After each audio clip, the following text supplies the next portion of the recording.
Guys, so may balinsa dito sa Banwell's Farm, oh. Ayan, yan. Balinsa. Balinsa. Tinanim to, di ba? Sige, titikman natin. Grabe ang asin. Ha? Tingnan mo yung isa, sir. Ano yan? Yan Ito, yata. itong isa. Oo. Kuha tayo, ha. Sige. So, ang pangalan nito, Balinsa. Manuel, Balinsa? Parang sa Bukidnon, Balinsa City, Bukidnon. Pero Balinsa ang pangalan nito. Ano mo sa kung inog daw? Pag dilaw kasi ino na yan. So, bibiakin natin si Balinsa. Yan. Tingin mo. Ilaw yan. Wala Wala. pa. Walang ano, sir. Pa mga Walang ano, walang laman. So, Tikman mo yan, sir. ito yung typical na ano dapat. Kinuha ito pag walang laman, hilaw pa siya. So ito yung hinugdan na pwede natin tirahin. Tingnan natin. Kung alam mo yung Maasim. Manamis-namis na maasim.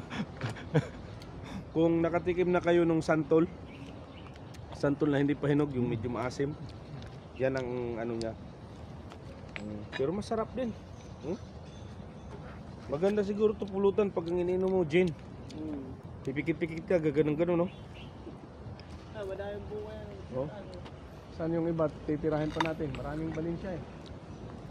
Yan na. grabe ang asin naman na yun. So, tinanim to.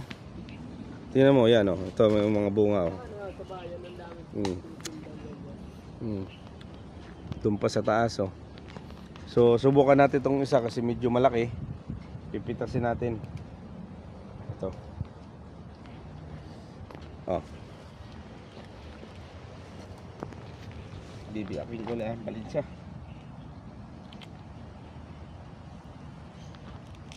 Ito. Pwede na. Yelo ng laman, no? Ayun, oh. Ayun. Okay na to.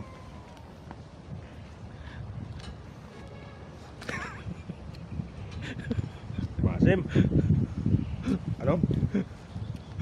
Pero masarap. Hindi pa masyadong hinog kasi yan. Gusto mo, Manuel? Ito siguro, pwede ito sa mga magluto ka ng ano, no? Sinigang.